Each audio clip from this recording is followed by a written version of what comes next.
শোনো, তুমি যদি মনে করো তুমি ঠিক আর তার সত্ত্বেও মানুষ তোমার সমালোচনা করছে, কটু কথা শোনাচ্ছে, তাহলে তাতে কান দিও না। শুধু মনে রেখো, যে কোনো খেলায় শুধুমাত্র দর্শকরাই শোরগোল করে, খেলোয়াড়রা নয়। তাই খেলোয়াড় হয়ে ওঠো। বৃষ্টির সময় প্রত্যেকটি পাখি কোথাও না কোথাও আশ্রয় পায়, কিন্তু ঈগল মেঘের উপর দিয়ে উড়ে বৃষ্টিকে এড়িয়ে যায়। মনে রাখবে, স্বপ্ন বাস্তবায়ন না হওয়া পর্যন্ত তোমাকে স্বপ্ন দেখতে হবে। আর স্বপ্ন সেটা নয় যেটা তুমি ঘুমিয়ে দেখো, স্বপ্ন সেটাই যেটা পূরণের প্রত্যাশায় তোমাকে ঘুমাতে দেয় না। কেউ মূল্য দিক আর না দিক, তুমি সৎ কাজ করে যাও, কারণ এর প্রতিদান মানুষ তোমাকে দিবে না, দিবে ঈশ্বর। এক কথায় সেটাকেই সাফল্য বলা হয়। সম্মান পেতে হলে সম্মান দিতে হয়, সম্মান না দিয়ে সম্মান আশা করাটা সত্যই বোকামি। টাকা দিয়ে তুমি বাড়ি কিনতে পারবে, ভালো পরিবার তৈরি করতে পারবে না।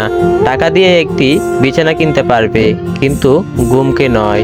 টাকা দিয়ে ঘড়ি কিনতে পারবে, কিন্তু সময়কে নয়। টাকা দিয়ে বই কিনতে পারবে, কিন্তু জ্ঞানকে নয়। পুরনো বন্ধু হলো সোনা, নতুন বন্ধু হলো হিরে। তাই বলে নতুন বন্ধু পেয়ে পুরনো বন্ধুকে ভুলে যেও না। মনে রেখো, সোনা দিয়েই আংটিতে হিরেকে ধরে রাখতে হয়।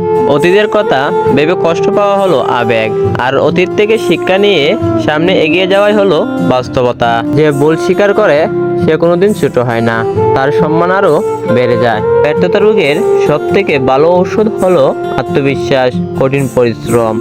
এটা থেকে তোমাকে একজন সফল মানুষ গড়ে তুলতে সাহায্য করবে। একটা কথা পরিষ্কার, সৃষ্টিকর্তা তাদেরই সহায় থাকেন যারা কঠোর পরিশ্রম করেন। কাউকে যদি ভালোবাসতে হয় তাহলে হৃদয় থেকে ভালোবাসুন। নিজের স্বার্থের জন্য তার সাথে ভালোবাসার অভিনয় করবেন না। আপনার অভিনয় হয়তো একটি মানুষের জীবন এলোমেলো করে দেবে।